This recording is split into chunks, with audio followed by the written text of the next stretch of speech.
Fala galera, meu nome é Iago, eu sou professor aqui no curso Êxito de Direito Constitucional e eu vim aqui conversar um pouco com vocês a respeito das questões que caíram na primeira fase do 20º exame. O 20º exame da OAB que agora se prepara, o pessoal que prestou e passou aí para a sua segunda fase. Nós estamos aqui para fazer um pouco da revisão comentar um pouco as questões que caíram para que vocês já fiquem espertos. Você, galera, que não prestou o exame, que está para prestar ou que já prestou, mas que infelizmente não conseguiu passar, vamos fazer a revisão então, tá certo, galera? Vamos comentar então um pouco a questão, por que foi aquela alternativa, por que não é. Se você que fez o exame, você pode fazer análise junto aí com o seu caderno de prova, o que será que deu certo, o que será que não. Beleza, galera?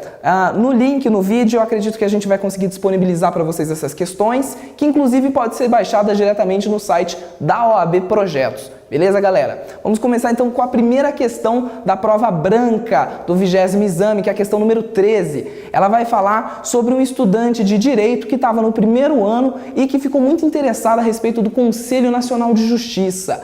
Ele vai fazer uma pergunta para o professor a respeito da natureza jurídica constitucional do CNJ, que é o Conselho Nacional de Justiça. E você, enquanto candidato, deveria assinalar corretamente a característica primordial do Conselho Nacional de Justiça. Primeira alternativa vai dizer que o CNJ é um órgão atípico, que não se encontra dentro da estrutura de nenhum dos três poderes da República. Opa, a partir daí a gente já poderia eliminar essa alternativa. Por quê? A própria Constituição Federal, no artigo 103, vai trazer para a gente que o CNJ integra a estrutura do Poder Judiciário. Se integra a estrutura do Poder Judiciário, não dá para falar que não integra nenhum dos outros poderes, certo? Então, a alternativa A está incorreta. A alternativa B vai dizer que é um órgão integrante do Poder Judiciário, correto? Tranquilo. Mas que, por ser integrante do Poder Judiciário, possui atividades e atribuições jurisdicionais. Incorreto. Galera, essa alternativa está incorreta. O Conselho Nacional de Justiça não tem atribuições jurisdicionais. É inviável ingressar no Conselho Nacional de Justiça para discutir ou rediscutir méritos de ações em andamento, transitadas e julgadas, enfim, não é competência do CNJ a dar decisões definitivas de mérito. A atribuição do CNJ é puramente administrativa e fiscalizatória. Portanto, a letra B fala que é um órgão do Poder Judiciário, correto, mas tem atribuições jurisdicionais, está errado, elimina a alternativa. Alternativa C vai dizer que, embora seja integrante da estrutura do Poder Judiciário, possui atribuições exclusivamente administrativas. Opa, parece que está correto. Não sendo, portanto, órgão com competência jurisdicional. A alternativa está plenamente correta. O Conselho Nacional de Justiça, como abordamos até então, é órgão do Poder Judiciário sem atribuições jurisdicionais, mas meramente administrativas, fiscalizatórias do próprio poder. A alternativa C, então, a gente vai reservar porque ela está correta. E, por fim, a alternativa D vai dizer que é um órgão auxiliar do Presidente da República. O Presidente da República, meus amigos, como você disse, é chefe do Poder Executivo, que nada tem a ver com o Poder Judiciário e que, portanto, fora das atribuições do Conselho Nacional de Justiça.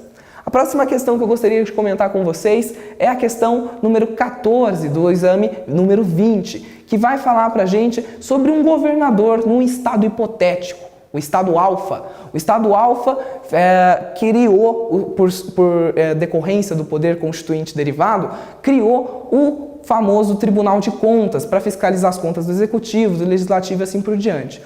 Criado o Tribunal de Contas desse estado alfa, o governador criou então um suposto projeto chamado A Vez do Jovem. E a partir disso, nesse estado hipotético, nesse exemplo, ele reduziu a idade mínima para ser integrante do Tribunal de Contas, para ser conselheiro de contas. O que o governador teria feito? Fixado, em vez de 35, em 30 anos a idade mínima. O que a questão quer saber do candidato? Se a norma que abaixa a idade mínima para ser conselheiro no Tribunal de Contas Estadual de 35 para 30 anos é constitucional ou não.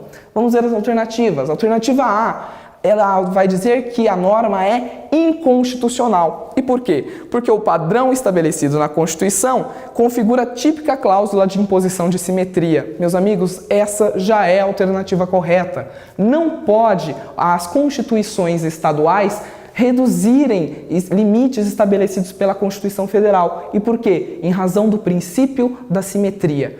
Quando a Constituição Federal vai determinar que os estados se organizem por constituições estaduais, diz que os princípios fundamentais, os princípios sensíveis da Constituição Federal devem ser obedecidos.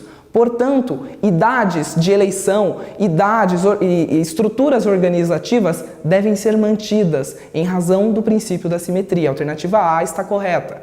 A alternativa B vai dizer que é constitucional, que já está incorreto, pois a organização dos tribunais de contas é exclusivamente submetida ao constituinte derivado decorrente. Obviamente que não, meus amigos. Por que não? Porque o Tribunal de Contas, enquanto instituição, está prevista de maneira primaz, primeiramente na Constituição Federal. Logo, as constituições estaduais devem obedecer esses princípios.